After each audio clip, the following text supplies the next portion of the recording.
প্রিয় শিক্ষার্থীরা, এখন আমরা করব হলো অষ্টম শ্রেণীর সূত্র প্রয়োগ করে গুণফল নির্ণয়।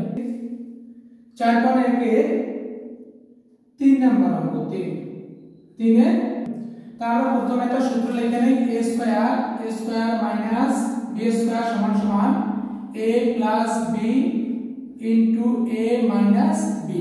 এইটা হলো আমার সূত্র। a square minus b square সূত্র হলো a square minus b square সমান সমান a plus b to a minus b।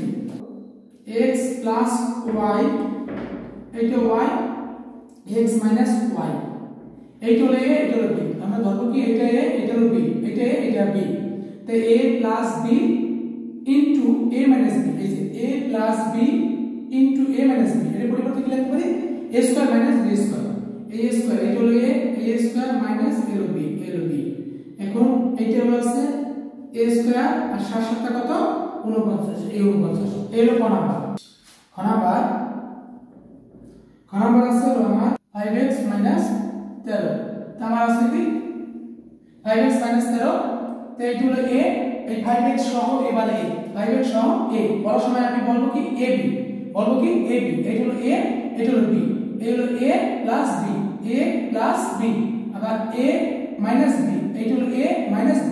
এর সূত্র কি a square minus b square, a square কি 5x, দুইটা আছে এর জন্য ব্র্যাকেট দিয়ে হোল স্কয়ার দেব, এই দুইটা দিয়ে আছে কি ব্র্যাকেট দিয়ে হোল স্কয়ার দেব, a square minus b square minus b square, এই b স্কয়ার হলো 13 উপরে a স্কয়ার, তাই a স্কয়ার 5 ও বলবে x ও বলবে, 5 ও বলবে x ও বলবে। 5 এর বাইরে আমরা কি লিখতে পারি, 5 এর বাইরে 5 5 25, 5 5 25 x স্কয়ার মাইনাস 169, 13 উপরে রুট স্কয়ার লিখে 169, এটাই।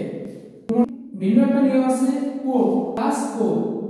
দেখো সূত্র প্রয়োগ করে গুণফল নির্ণয় করতে বলেছে, দুইটা একটা a লিখে a স্কয়ার দিলাম, a স্কয়ার, তারপর আছে a প্লাস a প্লাস। এখন আমার এই দুইটা a যে আছে, আবার এই দুইটা একটা a নিলাম আর এই সংখ্যা দুটো যোগ করে দিলাম, সংখ্যা 3 প্লাস এই 4, 3 প্লাস 4, এই 3 প্লাস 4, এই আছে প্লাস এই প্লাস। এখন এই সংখ্যা দুটো এইটার সংখ্যা 3 আর 4, এই 3 আর 4 হয়ে যাবে গুণ 3 গুণ 4 অথবা 4 গুণ 3 একটা লিখতে হবে, 3 গুণ 4 অথবা 4 গুণ 3। তো এটা আমরা লিখতে পারি a স্কয়ার প্লাস এটা কত হয় যোগ করলে 7a প্লাস এটা হলো 3 4 কত 12, এই 12। এর উপরে কিন্তু একটু ভিন্ন। দেখো আবার একটু বুঝে দিতেছি, a প্লাস 3 আবার a প্লাস 4।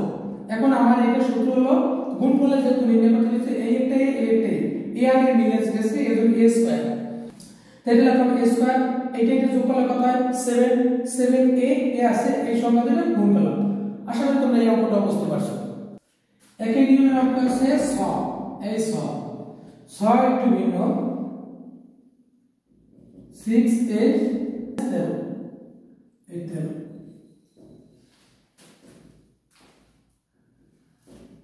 আমরা কি করছিলাম, এইটার এটা মিলে, যেহেতু এইটার এটা মিলে দুইটাতে একটা লিখে এই a স্কয়ার দিলাম, a স্কয়ার, তারপর আছে কি সূত্রে প্লাস, এই দুইটাতে একটা লিখতে হবে, এই দুইটাতে একটা লিখলাম, এই লিখলাম। এখন এইটা আছে যোগ, এইটা আছে বিয়োগ। আমি কি করছিলাম, যদি দুটোটা যোগ থাকে তাহলে যোগ করতে হবে, দুটোটা যোগ থাকলে কি করতে হবে যোগ করতে হবে, আর যেটা একটা যোগ আছে একটা বিয়োগ আছে, তো অবশ্যই বিয়োগ করতে হবে, কারণ কি প্লাস এর মাইনাস কি হয় মাইনাস, প্লাস এর মাইনাস মাইনাস, এই আছে প্লাস এই মাইনাস এই 13, তারপরে আছে প্লাস এই প্লাস 17 গুণ 13, এই 17 গুণ 13, এই 13। এখন এইটা গুণ করো,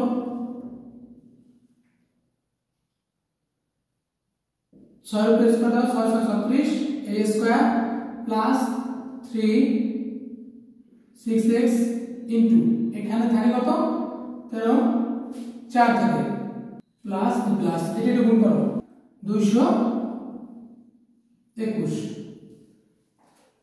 আরেকটা লাইন করে দাও প্লাস 424 একটা x থাকে প্লাস 221। আশা করি আপনারা বুঝতে পারছেন।